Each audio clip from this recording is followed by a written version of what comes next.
안녕하십니까. 종교란 무엇인가 세 번째 시간을 맞이하게 됐습니다. 한 학기가 시작된 지 3주차를 당했습니다. 어느덧 3주가 흘러오는 중인데 어찌된 게 코로나는 호전되지 않고 변화가 없네요. 약간의 기대를 가지고 있었습니다만 좀 각오해야 될 것 같기도 합니다. 한 학기 내내 아마 비대면으로 영상으로만 봐야 할 수도 있겠습니다. 지난 학기도 그러했는데요. 이번 학기도 이렇게 하자니 힘이 듭니다.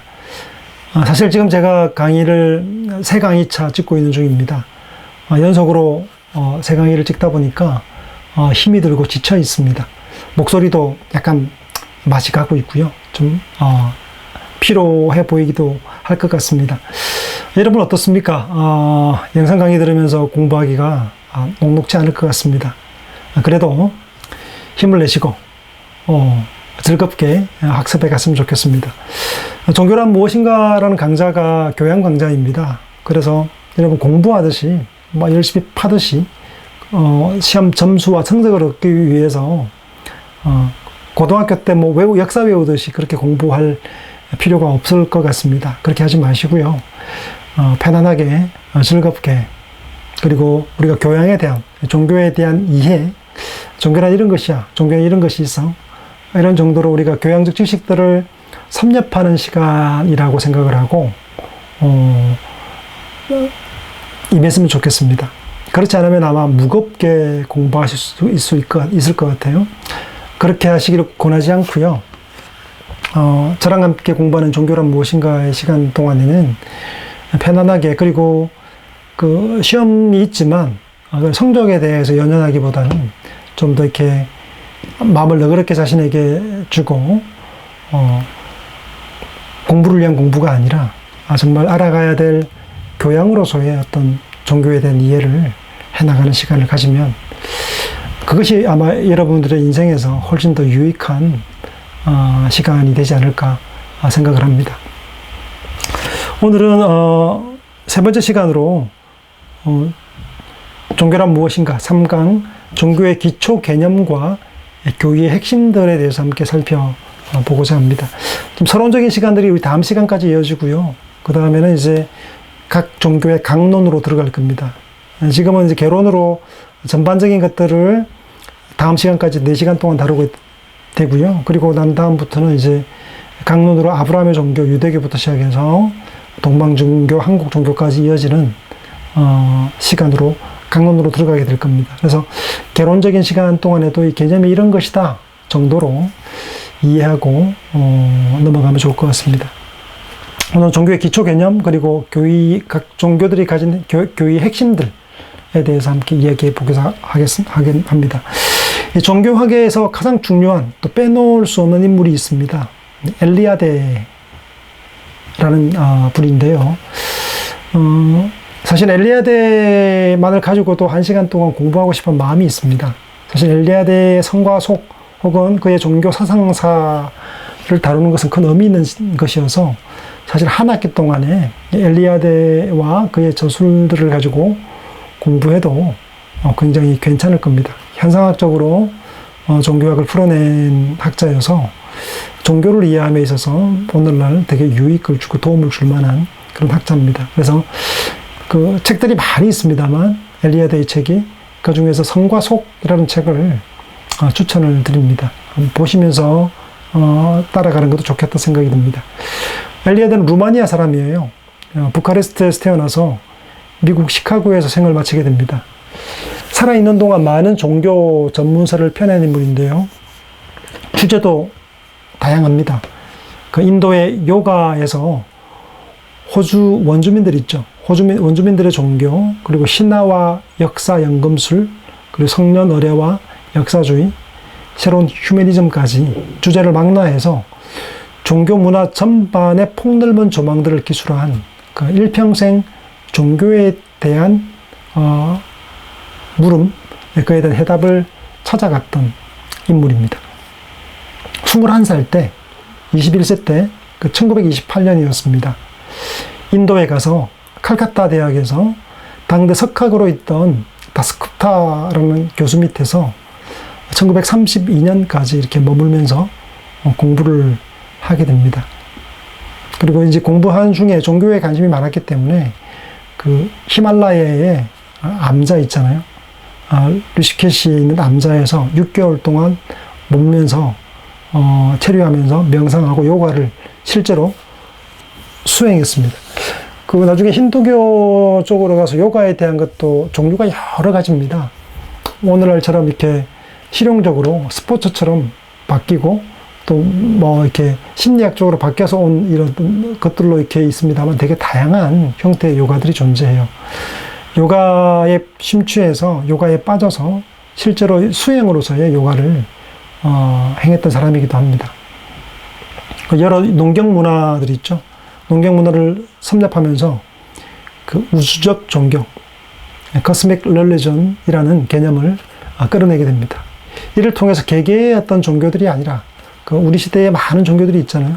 개개의 파편적 종교가 아니라 인간의 종교적 의식에 대해서 서술할 수 있는 그 토대를 그 물음을 되게 나중에 전폭적으로 다루게 되는데 그 종교적 의식에 대해서 우리 안에 종교적 의식에 대해서 서술할 수 있는 토대를 확보하려고 노력했던 학자였습니다.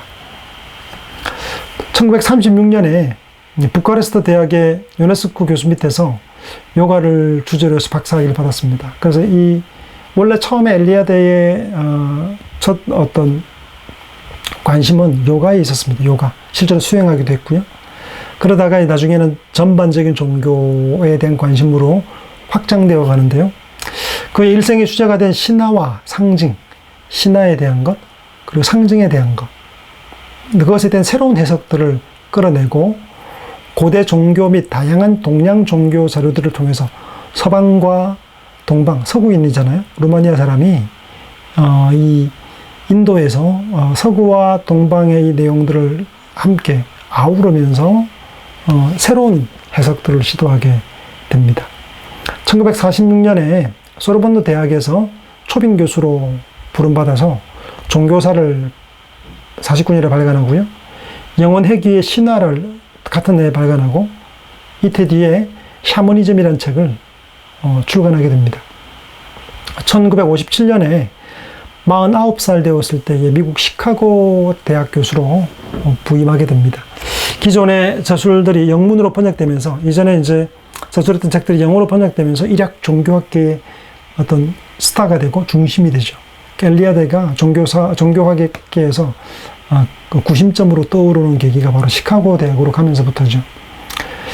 1961년에 종교학 학술지를 창간하고요. History of Religions를 창간하고 1978년부터 필생의 과제라고 말했던 4권으로 된 종교 이념의 역사, 종교 사상사, 종교이즘의 역사를 저술하는 데 심혈을 기울였지만 총 4권으로 저술하려고 계획을 하고 의도하고 진행을 하는 중에 마지막 권을 집필을 하는 중에 마무리하지 못한 채 1986년 4월 22일 날 심장마비로 사망하게 됩니다. 그 15권으로 된 종교백과사전도 이듬해 1987년에 완간되게 됩니다. 왜 엘리아데를 이야기하냐면 이 종교에 대한 얘기를 하려면 엘리아데를 빼놓고 얘기하면 안 되기 때문입니다. 이 엘리아데가 쓴 성과 속이라는 책이 있습니다. 엘리아데가 인식하려는 종교는 객체 종교였습니다.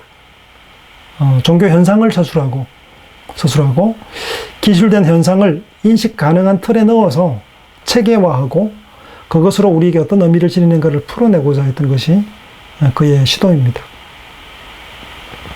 그런 종교란 무엇인가라는 우리 그 강의 제목이죠. 종교란 무엇인가라는 물음은 전제를 가진 물음이기 때문에 이런 물음보다는 대신에 사람들이 무엇을 일컬어 종교라 하는가라는 질문으로 바꾸어요. 종교란 무엇인가라고 말하면 종교에 대한 형이상학적 전제가 깔려있는 질문이라고 파악을 해서 전제를 지우고 그 현상적인 종교 구성, 그러니까 사람들이 무엇을 가리켜서 종교라고 하니? 라는 질문으로 바꾸어 형이상학적 전제가 없는 드러난 그대로 사람들이 무엇을 가리켜 종교라 하는가에 대해서 물어 관심을 가지는 방식으로 종교를 취급하죠. 그래서 엘리아드는 종교라고 일컬어진 문화가 일상과 비일상의 틈새에서 빚어진 삶의 경험을 드러낸 현상이라고 이해했습니다. 일상과 비일상. 일상과 비일상, 일상과 특수. 여러분, 똑같은 것인데 성과 속은 뭐냐면 성과 속이, 성이라는 건 구별되는 거잖아요. 거룩한 걸 얘기하죠. 거룩할 성, 그죠? 성과 속한 것, 일반적인 것, 세속적인 것. 근데 무엇을 세속적이라 하고 무엇을 성스럽다, 거룩하다 얘기를 합니까? 세속적인 것 없으면 거룩한 거 없어요. 구별되는 것이 있는데 구별을 할 수 있는 재료가 없으면 안 되죠. 그 일상적인 있죠. 우리가 일상 밥 먹고 자고 일상이 있어야만 밥 먹지 않고 금식했던 특수한 때나 아니면 뷔페를 갈 때 특수한 때죠. 매일 뷔페를 먹지 않잖아요. 특별한 때를 만드는 거죠. 구별되는 거죠. 종교를 뭐로 봤냐면 그 일상과 비일상의 틈새에서 빚어진 삶의 경험을 드러내는 현상이라고 보는데, 거룩이라는 것은 이제 특수한 것, 특별한 것, 특별한 현상으로 다가온 것들이 되고 일상과 다른 것이죠. 그래서 모든 종교들은 거룩한 실제가 현실 속에서 삶의 주체들과 만나 드러나는 것이라고 설명하는 것입니다. 그래서 성은 참으로 있는 것이고 성이 아닌 것은 실제성을 끝내 확보하지 못한다 보기 때문에 성만이 인간의 공경에 대한 해답이기 때문이라고 얘기를 합니다. 그래서 이걸 변증법적으로 얘기하는데 성과 속을 함께 있어야만 되는 거죠. 여러분, 거룩하다는 말은 세속적인 것 없이 거룩한 것만 있을 수 없어요. 구별되는 것이기 때문에 일상적인 것이 있어야만 비일상적인 것이 존재하게 되는 거죠. 그래서 일상적인 것과 비일상적인 것 틈새 사이에서 인간이 빚어지는 특수한 어떤 현상들, 이걸 종교라고 얘기하고 있는 거죠. 성만으로 있는 성도 없고 속만으로 있는 속도 없다는 거죠. 성과 속이 같이 같다는 것이 아니라 역의 관계를, 변증법적인 관계를 이루면서 하나의 사물로 존재한다는 거죠. 존재의 두 양태. 여러분, 그 똑같은 친구들 군대 갈 때 달라지죠. 아니, 같이 전날에 밥 먹고 커피 마시고 막 지냈어요. 막 먹고 지냈단 말이에요. 근데 군대에 입대해요. 친구가 머리 깎고 들어가요. 머리 깎을 때 전혀 달라지죠. 똑같은 그 친구가 여러 친구들이 친구 군대 보낼 때 달라지는 모습을 보죠. 휴가 나왔어요. 머리 기르고 있던 친구들과 달리 머리 깎고 있는 친구를 보면 동일한 친구였는데 그 일상적인 그 친구가 다른 친구로 구별된 거죠. 누구 중 한 사람 뽑히잖아요. 뽑히는 것. 그 많은 사람들 가운데 한 사람이 뽑히는 것.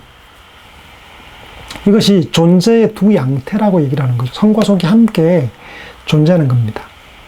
역사를 살아가는 인간에 의해서 상정된 두 개의 실존적 정황이라고 말하고 있습니다. 그래서 그는 성으로 드러나는 현상과 속으로 머무는 현상을 아우르는 총체적 삶의 현상에 대한 인식을 통해 종교를 풀어내고자 했던 것이죠. 인간은 근원적으로 종교적으로 있는 존재라고 보는 거죠. 곧 종교적인 인간, 종교인간으로 봤습니다. 그래서 그는 비종교인이란 없다고 얘기합니다. 그래서 나중에도 살피겠습니다만 인간이 동물과 구별되는 지점들, 가장 구별되는 지점들은 종교에 있습니다. 짐승이 종교를 가지지 못해요. 동물도 생각을 하고 감정을 가지고 또 이렇게 데이터를 처리하는 지능도 가지고 있고 판단도 하고 도망가기도 하고요. 때로는 그 개가 아이를 무시하기도 하고 이런 모습들을 보면 비슷한데 본능적인 것에 차이가 있습니다만 근본적인 차이는 어디에 있냐면 이 종교적 인간, 동물은 종교를 가지지 못합니다. 종교라는 것은 큰 힘을 의지했습니다. 그러니까 어떤 국가나 권력기관을 가졌던 장악했던 사람들이 왜 종교로 자기를 제사장으로 칭하고 자신을 신의 아들이라 말하고 단군이든 이렇게 파라오든 또 신의 아들이라 얘기했던 그 시저이든 다 뭐라고 얘기하냐면 자신을 신의 아들이라고 얘기를 해요. 그 신에게 가까이 가 있는 존재로 얘기를 하면서 이 종교성을 부여합니다. 왜냐하면 이 종교성만큼이나 인간을 통합하는 강력한 기능도 없기 때문입니다. 힘으로만 되는 게 아니에요. 이건 가장 강력한 문화성을 담재하고 있는 것이 종교란 말이죠.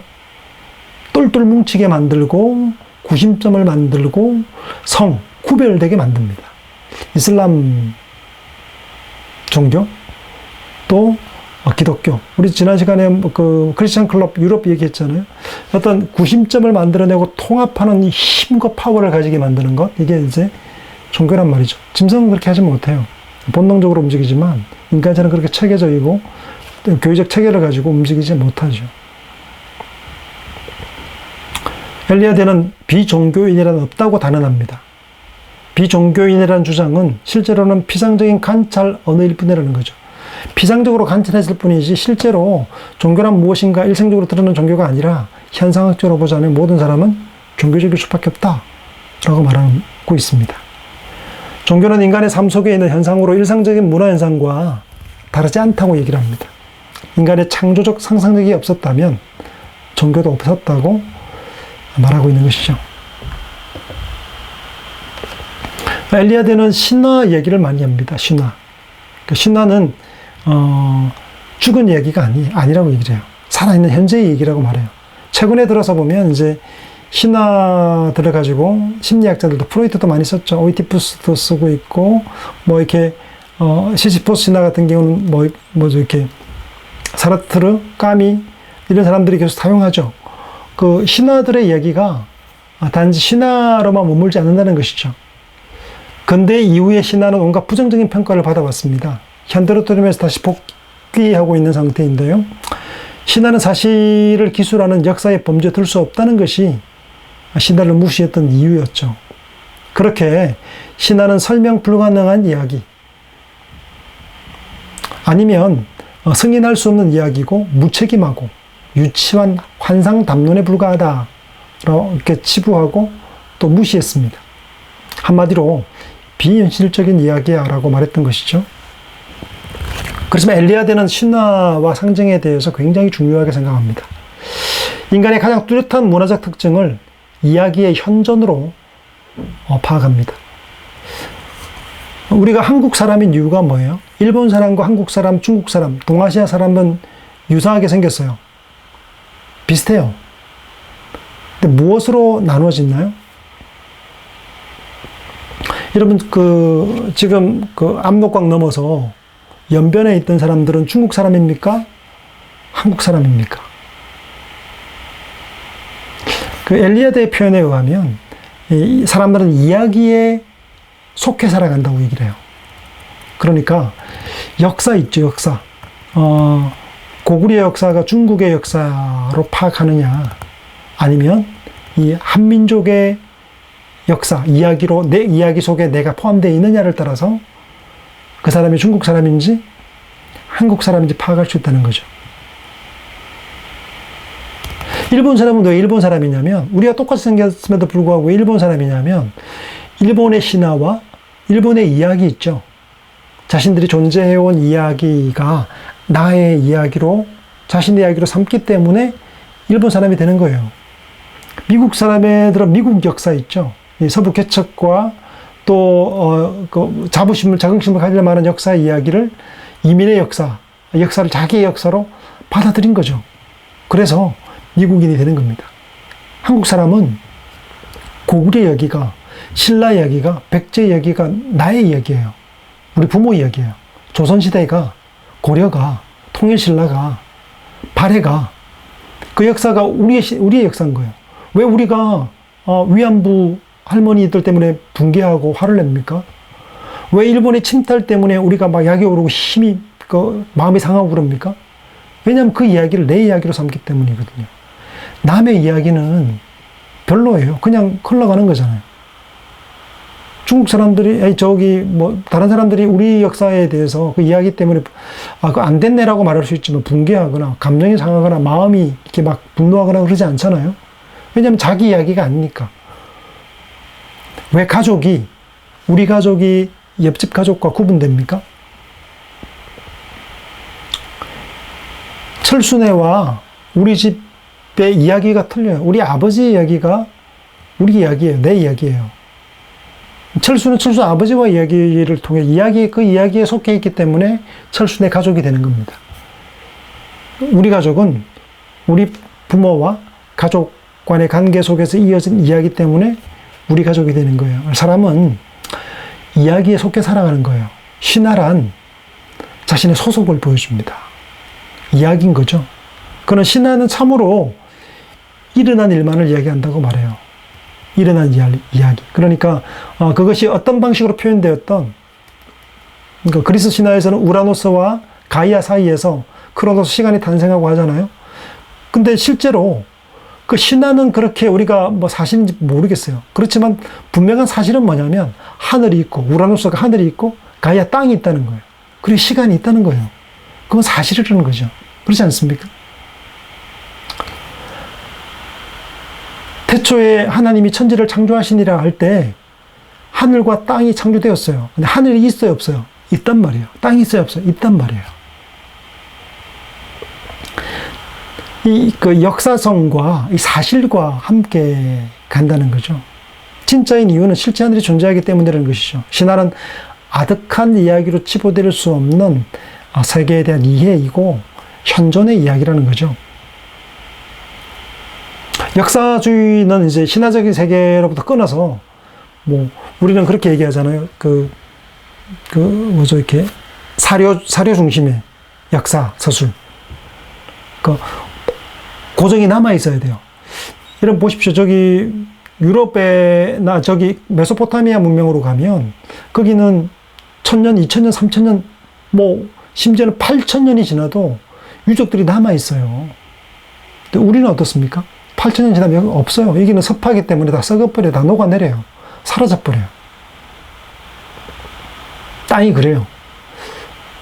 근데 문헌과 사료 중심으로만 역사를 전개하면 어떻게 될까요?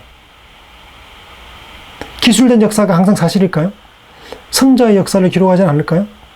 이전에 패자의 그 영웅적인 것은 다 지워버리게 불태우지 않았을까요? 전승되어 오는 신화들과 구전과 이야기는 역사에 속하지 않는 것일까요? 그래서 역사주의는 뭐냐면 인간을 시간 속에서 일어난 어떤 조건 지어진 빚어낸 존재로만 규정해버리고 끝나버리는, 거기서 끝나는 거죠. 모든 의미는 역사 안에서만 가능해지는 것. 엘리아데는 역사를 넘어선 비역사적인 증거를 갖지 않고는 인간의 경험들과 역사를 제대로 평가하지 못한다고 보는 거죠. 훨씬 더 앞서 나가는 거죠. 신화적인 신화가, 단군 신화가 단지 신화로만 존재했던 것이 아니고 이야기고 역사의 상징성을 담지한 역사의 서술이라는 거죠. 잘 표현되고 전수되기 위한 이야기였다는 거죠. 그래서 엘리아드는 종교는 결국 휴머니즘이다 라고 얘기를 했습니다. 그러니까 성현은, 거룩한 것의 현현은 일상의 사물입니다. 그래서 성현은 시간 일탈적인 것이 아니고 역사적 시간이 없다면 구별되지 않잖아요. 요즘 크리스탈 물이 있죠? 물이 있는데, 똑같은 물이 있어요. 근데 똑같은 물병이 있는데, 옆에 많은 크리스탈 물병 가운데, 예를 들면, 삼다수 물병이 있다고 쳐요. 똑같은 일상과 많은 것들 중에 그 삼다수, 제주에서 온 물이 있다 치면 구별되는 거죠. 그 일탈적인 것이 아니고, 일상 속에 있는 곳에서 구별되는 것이죠. 역사적 시간이 없다면, 성현, 거룩한 곳이 드러날 자리가 없다는 거죠. 역사적 시간은 비시간적 구조를 드러내는 기회를 제공한다. 역사 속에 비시간적인 것들이 함께 포함되어 있다라고 얘기하는 거죠. 그래서 종교사는 종교의 역사라기보다 보편적이고 지속적인 인간의 삶의 모습을 그대로 드러내는 현상과 다르지 않다라고 말하고 있습니다. 종교는 인간의 근원적인 모습을 그대로 담고 있기 때문이라는 것이죠. 네, 종교의 기초 개념은 신화입니다. 신화는 기원이 불분명하지만 우주 창조나 선사시대를 배경으로 신이나 초인들의 특정한 사건과 행위들에 대한 이야기를 전승한 것이죠. 각 민족의 신화는 그들 문화의 역사적 정체성 확인에 중요한 토대를 형성합니다. 이 단군 신화는 배달의 민족 혹은 이제 그 신의 아들, 우리는 신의 자손들, 그 하나님의 신의 자손들이라고 얘기를 하는 거죠. 단군은 하늘에서 내려온, 인간으로 내려온 존재죠. 그죠? 당군과 이 곰과 호랑이 가운데 곰이 남게 되고 승리하게 되고 마늘 먹고 남았죠. 그래서 곰과 결혼해서 자녀를 낳고 그렇게 이제 전승되어 오는 이야기를 담고 있는 거죠. 단지 이거 그냥 들려오는 옛날 오래된 고리타분한 이야기가 아니라 우리 민족의 정체성에 대한 이야기인 거죠. 나중에 우리가 살필 수 있을지 모르겠습니다만, 여기서는 안 살피는군요. 다른 과목에서인데, 아이네이스라는 트로이의 유민이죠. 트로이가 그리스 연합군대와의 10년 전쟁 끝에, 트로이 목마라는 걸 여러분 잘 아시는 것처럼 트로이 목마를 통해서 트로이가 멸망을 합니다. 그때 유민이었던 아이네아스가, 아프리카, 지중해 북부지방에 있는 카르타고에 가서 디도와 사랑에 빠지지만, 제2의 트로이를 형성하기 위해서 디도의 사랑을 뿌리치고 이탈리아 반도로 다시 올라갑니다. 거기에서 제2의 트로이를 건설하죠. 그게 바로 로마입니다. 이 신화죠. 신화적 이야기가 뭡니까? 결국 로마인들 있죠. 로마인들의 정체성을 보여주는 거죠. 우리는 제2의 트로이의 문명을 이룬 사람이다라고 이야기하는 거죠. 그리고 오비디우스의 변신 이야기에 가면 오비디우스는 그 신화 얘기예요. 그리스 로마 신화예요. 그 신화인데 신화의 이 제우스의 아들로서의 로물루스, 그리고 로마의 건설자죠. 로마의 건설자인 로물루스가 결국에는 제우스의 아들이었다. 그 로마의 제왕들은 곧 신의 아들이라는 것을 부여하는 거죠. 우리는 제우스의 국민이고 제우스의 아들로부터 통치를 받는 신민이다. 그런 정체성과 이 자부심을 부여하기 위해서 신화가 각색되어지게 된 거죠. 그리스의 아테네로 가면 아크리폴리스가 있다고 그랬잖아요. 거기에는 제우스 신전이 있고 또 그 당시 아테네 사람들이 가장 좋아했던 아테나 여신상이 있잖아요. 파르테논 신전이 있지 않습니까? 그 자신들의 정체성이죠. 우리가 얼마나 꼭대기에 있다. 우리 지혜의 도시다. 전쟁에서 언제나 승리하는 도시다라는 자부심들이 있었던 거죠. 정체성에 대한 이야기가 바로 신화적 이야기입니다. 신화와 역사가 함께 어우러져 있죠. 변신 이야기, 그죠? 오비디우스 이야기를 조금 전에 했죠. 이것은 저 멀리 로마와 그리스에 해당되는 얘기가 아니고 어느 나라가 마찬가지입니다. 그래서 중국도 신화가 있고요. 그리고 일본도 신화가 있습니다. 한국에도 신화가 있죠. 근데 신화를 역사주의에 의해서, 문헌주의에 의해서 거부해버리고 이것을 잘라버리고 거세해버리면 우리 역사는 아주 한없이 짧아지게 되죠. 만주벌판을 말달리던 고대의 역사를 다 이렇게 지워버리는 일이 신화를 부정하는 일로부터 일어나게 되죠. 동북공정이나 일본도 마찬가지입니다만 그 신화를 굉장히 중시하죠. 그래야 자부심을 가져요. 아니 그리스 사람들이 신화로 먹고 살잖아요. 신화로. 지금은 종교는 그리스 정교회, 기독교입니다.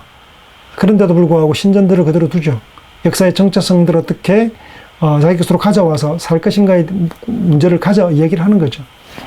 단군 신화. 저기 곰과 호랑이 이야기 나오잖아요. 근데 곰족인 거죠. 곰을 토템으로 숭배했던 지역이 지금 한반도 북부 지역 있죠. 한반도의 북부 지역에서 만주 지역 그리고 연해주 지역까지 포함하는 이 지역이 곰의 토템들이 이제 유행했던 곳입니다. 북해도는 지금도 곰들이 많이 살죠. 그 사람들이 또 이렇게 위협을 받기도 하고 그런 소식들을 듣는데요. 그 북해도까지 해서 이 시베리아 남부 지역, 러시아 아무르강, 송화강, 연해주까지 포함한 이 지역들이 전부 다 곰 토템이었습니다. 우리 예전에 부여가 머물렀던 지역이죠. 여기에서부터 사실은 이제 신화인데 신화가라기보다는 토템이죠. 종교성과 문화가 함께 이어지는 거죠. 곰을 숭배했던 그런 문명 속에서 살았던 거. 이게 단군 신화에 관련되어 있는 거죠. 그리고 지금 불곰국이라고 그러죠. 불곰국. 러시아이죠. 그 곰 토템을 러시아가 가져갔죠. 불곰국. 곰을 타고 가는 지금 푸틴이 보이는데요. 미국은 독수리를 그리죠. 독일도 독수리를 그리고요. 각기 나라마다 토템이 있습니다. 동물들이 있어요. 동물들. 중국은 팬다죠. 팬다. 곰이죠. 역시 곰 문명을 가져간 거죠. 러시아도 그러고요. 이쪽 지역 자체가 북경과 가깝죠. 사실은 이 지역도 지배했던 우리나라에 영향을 주었던 토템에 대한 문명들을 문화권을 가지고 있었던 거죠. 종교의 기초 개념은 상징입니다. 프로이트의 상징적 의사소통이 문화적 역사뿐 아니라 심리작용에도 기반을 둔다는 생각에서 인간에 대한 초역사적, 생물학적 개념과 신화를 일종의 억압된 관념의 표현이라고 주장을 합니다. 융은 초역사적, 심리학적 접근을 확장한 집단 무의식이를 주장했고요. 이에 대한 원형을 신화에서 발굴하려고 시도했던 인물이죠. 이런 사람이 있다고 알아두면 좋을 것 같습니다. 프로이트, 융 같은 경우는 그 유명하니까요.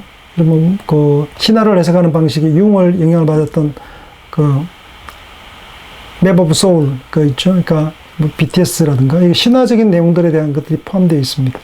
오토 루돌프 오토는 종교를 비종교적 범주로 환원하려는 모든 시도에 반대해서 종교적 현상에 대한 연구를 강화합니다. 종교적 상징, 거룩한 존재가 내재해 있는 대상물들이죠. 그 어떤 존재가 거룩하다라고 얘기하는 거죠. 평소에는 일상적인 것이었는데 돌을 탑으로 쌓잖아요. 그냥 돌일 뿐이에요. 그럼 돌인데 그것이 왜 신성해질까요? 조각을 했어요. 어떤 모양으로 조각을 했단 말이에요. 일반 조각들과 다를 바 없는데 왜 그것은 어떤 재단이 위치하거나 그 위치에 소속됨을 통해서 왜 거룩해질까요? 아니 밥이 있는데 똑같은 밥인데 왜 그 밥은 재단에 바쳐지면 거룩해질까요? 종교적 상징이라는 것은 거룩한 존재가 내재해 있는 대상물들인 거죠. 곰을 왜 숭배합니까? 곰은 곰이잖아요. 근데 토템이 되는 순간 숭배하게 되죠. 소가 왜 숭배를 받나요? 신성한 돌, 동물, 식물이 토템이 되기도 합니다. 뭐 신당수, 뭐 또 이렇게 동네마다 뭐 그런 것들 있죠. 시골 가면 조상 영정도, 십자가, 성찬, 법륜 다 이 구별되는 것들을 통해서 거룩성을 이제 상징을 통해서 담지한다고 보는 거죠. 그래서 상징물들을 숭배하기도 하고 또 그 앞에 절을 하기도 하고 엎드리기도 하죠.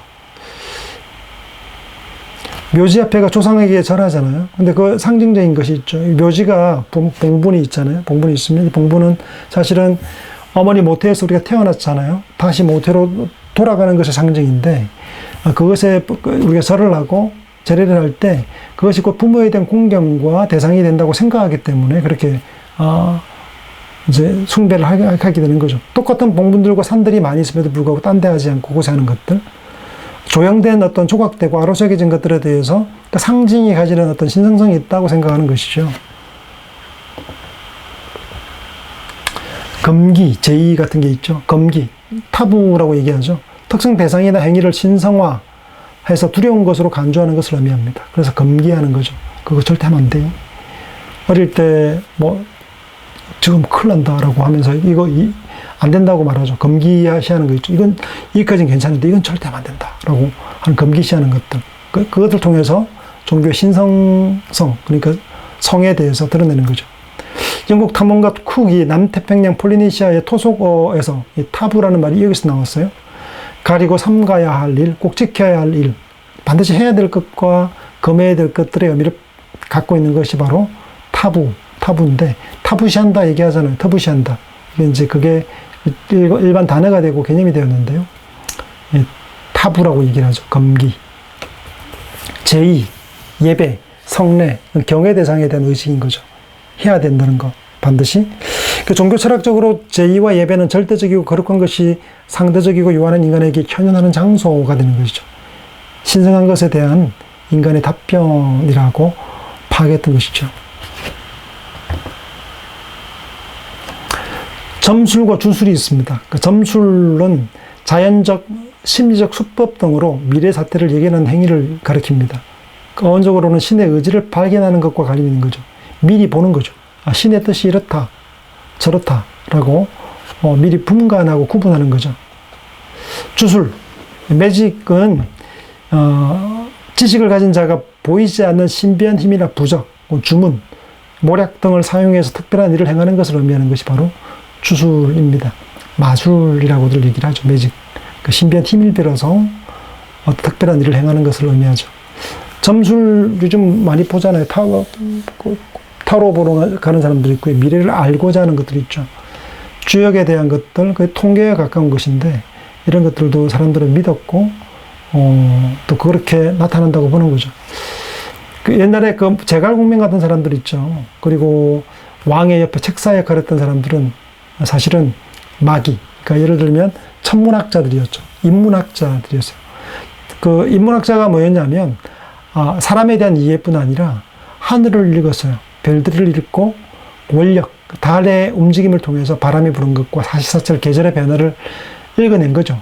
그런 것들이 뭐 해시계, 물시계, 또 혹은 뭐 여러 가지 이렇게 우주에 대한 논의들이 있는데, 천문, 하늘을 읽는 기술들을 가진 사람들은 이 지구의 변화와 맞닿아 있기 때문에 이 변화들을 읽어내는 거죠. 농사 원력들이 있죠. 원력에 따라서 농사를 짓고 파종하고 씨를 뿌리고 결실을 맺잖아요. 이런 역할을 했던 사람들이 어떤 사람들이냐면 바로 마기, 매직을 행했던 사람들이죠. 그 바람이 불고,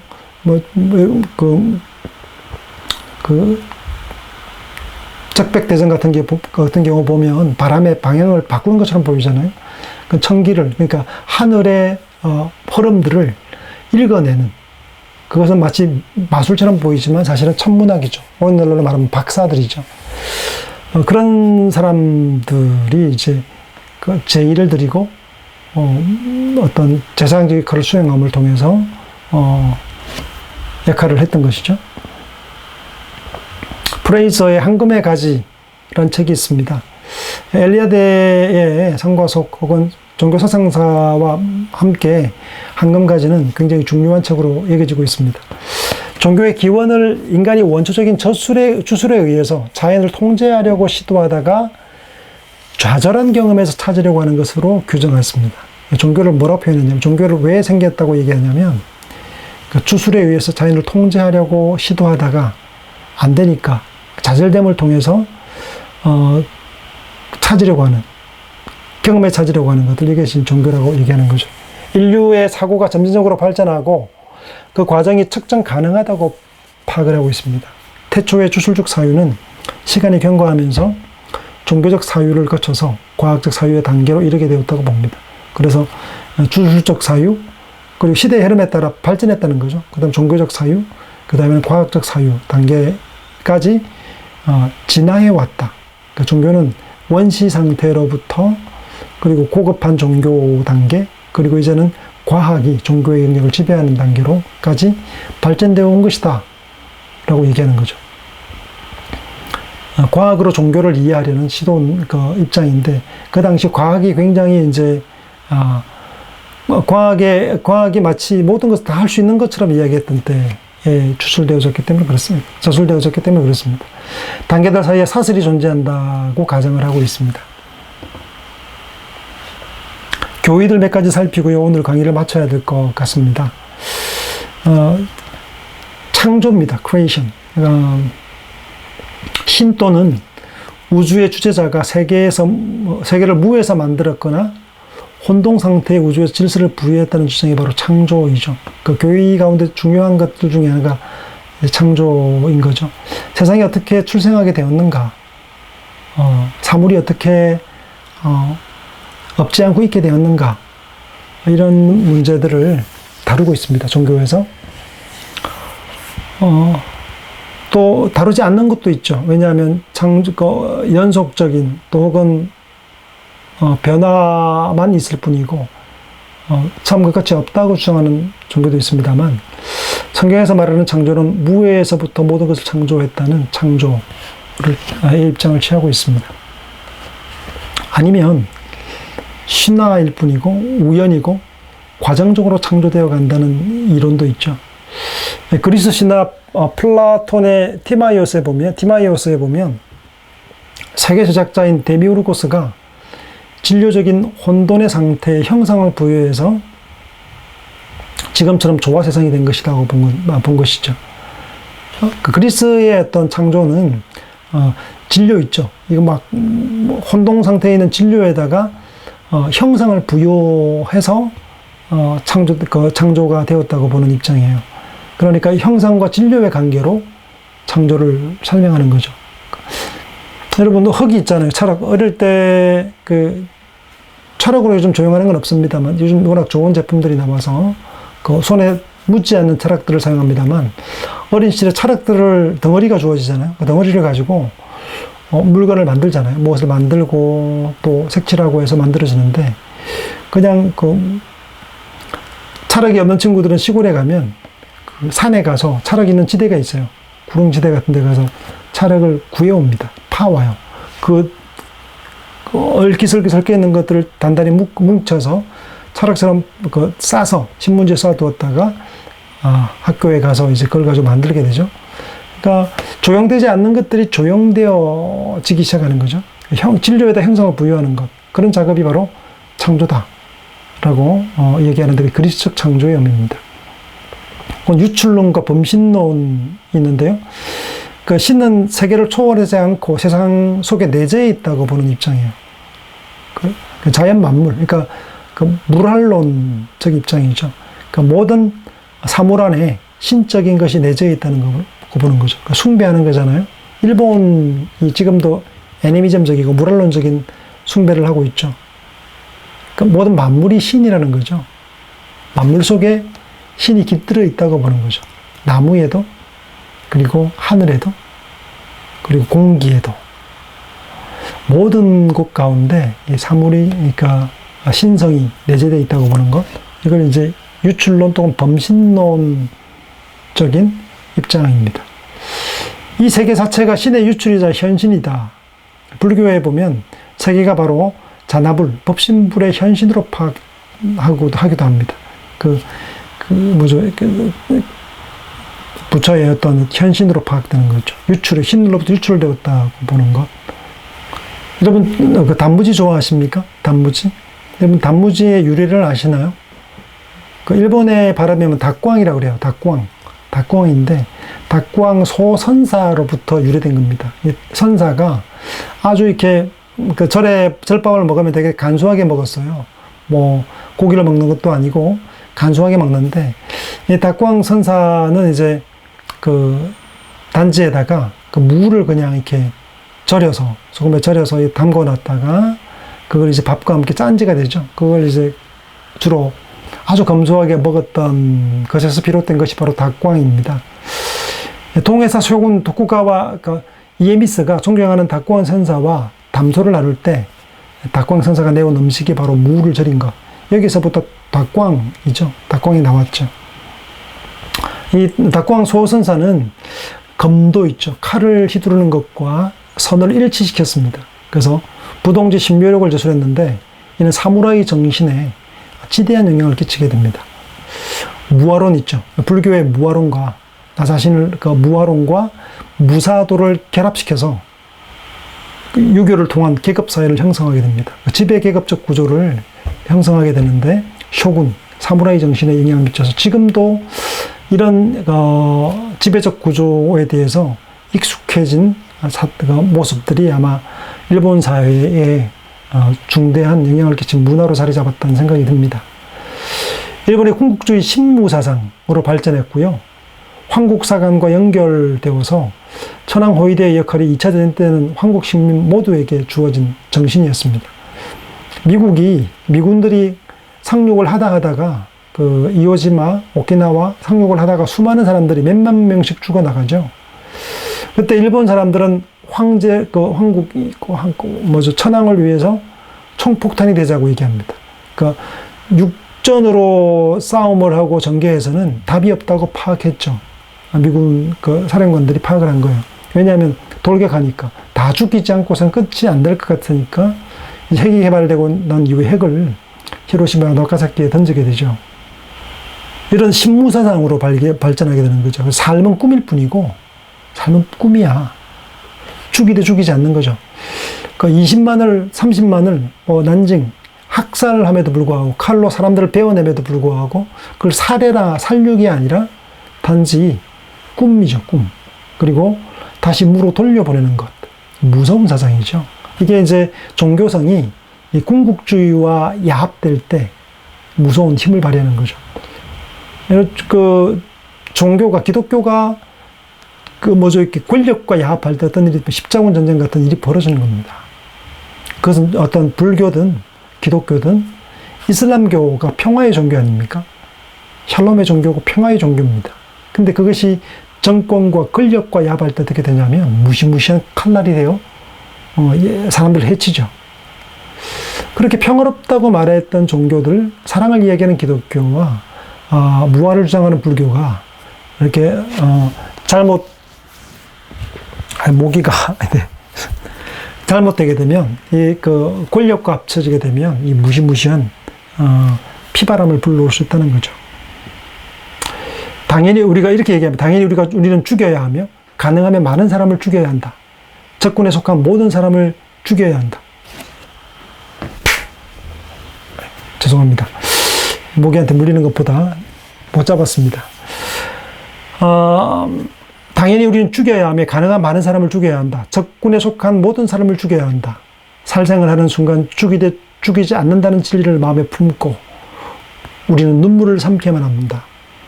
감동적인 표현 같지만 가만히 보세요. 무시무시한 얘기입니다.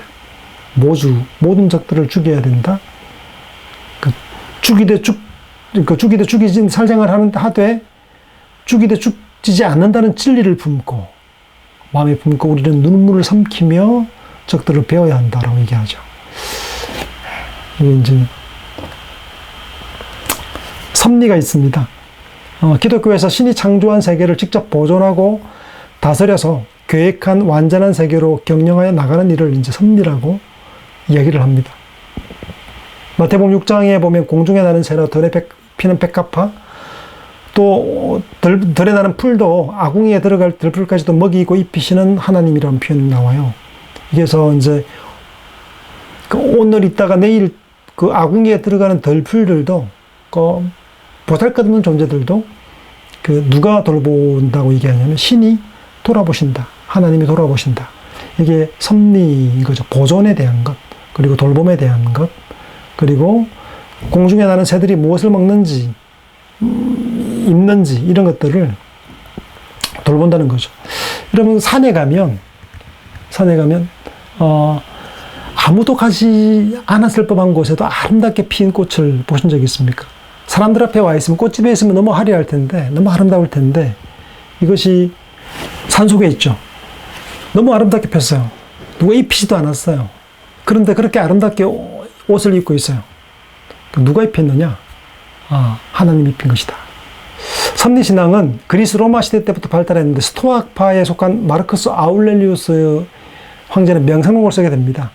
신의 행위는 섭리로 가득 차 있다라고 표현해요. 만물이 신의 섭리 속에 운행되어 간다. 약간은 아울렐리우스 같은 경우 운명론적인 입장을 취하고 있는데요. 스토아 철학 학파에 속했죠. 그래서 만물은 섭리된 대로 움직여서 간다라고 보는 거죠. 아우구스티누스는 세계사를 신의 섭리로서 인류를 교육하는 참된 학교라고 불렀습니다. 그러니까 세계 역사를 신이 인류를 교육하는 학교. 이걸 축소시켜서 보면 어떨까요? 그러니까 신이 우리 인생학교를 통해서 우리를 빚어간다라고 파악할 수 있겠죠. 17세기에 접어들면서는 우리 근대 이성 종교 시대가 도래하게 되는데요. 디즘이라고 그러죠. 이신론. 신의 창조는 인정해요. 이 모든 그 당시의 철학자들은 신학자였습니다. 서양에서요. 스피노자 데카르트를 비롯해서 라이프니츠, 칸트, 헤겔, 셜리, 피테 전부 다 어떤 신의 존재 문제 안에서 이 얘기를 다뤄요. 창조를 다 인정을 합니다. 근데 이 창조한 세상에 대한 보존과 통치, 섭리를 부정하기 시작합니다. 창조는 인정하지만 그러나 보존되고 통치하는 것은 부정했습니다. 그 당시 발견된 게 시계거든요. 시계가 발명되게 되는데 옛날에는 해가 뜨고 지는 것을 통해서 시간을 평가하고 하루를 평가했단 말이에요. 근데 이제 시계, 지금처럼 시분 초가 있지 않고 시만 돌아가요. 시계가 한 침이 하나밖에 없죠. 이렇게 돌아가는 시계를 보면서 드디어 마을 중심에, 마을은 이제 도시에서 도시 중심에 시계가 크게 걸립니다. 시계를 보고 사람들은 움직이기 시작하죠. 그러면서 창조에 대한 것들은 인정하지만 이 운행되는 거 있죠. 세계가 만들어질 때는 신에 의해 창조되었지만 움직이고 운영되고 있는 것은 창조 때에 시계가 태엽을 감았죠. 옛날엔 태엽을 감았거든요. 태엽을 감아 놓은 것처럼 시계공, 하나님은, 신은 처음 창조할 때 세상을 창조하고 난 다음에는 그 다음에는 물러나 있다는 거죠. 섭리하지 않는다는 거죠. 창조는 인정하지만 더 이상 섭리하지 않는 신앙, 이걸 이성종교 혹은 이신론이라고 얘기를 합니다. 토킨저는 무신론자인데요. 눈먼 시계공에서 인격적인 신에 대해서 부정하는 무신론을 주장하는 책을 썼죠. 눈먼 시계공. 시계공이었는데 이성 종교가 등장했던 17세기의 어떤 그 시계공을 눈먼 시계공으로 표현하면서 신의 존재를, 인격적 존재를 부정하는 글을 쓰게 되죠. 칸트가 도덕 종교의 선두주자이기도 한데요.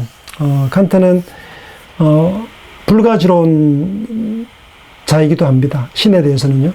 불가지론이 뭐냐면 신이 없다고 말할 수 없다는 거죠. 하나님이 없다고 말할 수 없다. 그 증명할 수도 없어요. 신이 존재하지 않는다고 증명할 수 있습니까? 아무도 증명할 수 없습니다. 그렇다면 신이 존재한다는 걸 주장할 수 있습니까? 신이 존재한다는 걸 증명하기도 어렵습니다. 그러면 신은 단지 요청될 뿐이다. 무엇을 위해서?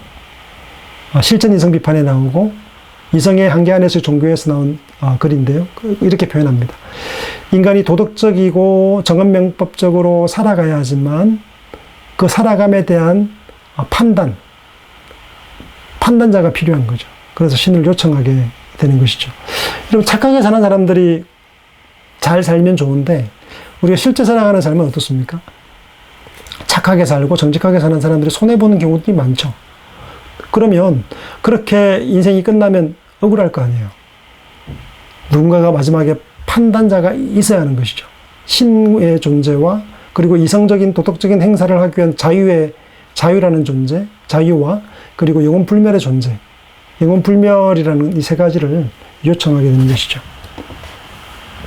계시가 있고요. 계시가 기독교에서는 계시가 특별 계시, 일반 계시로 나오고 있는데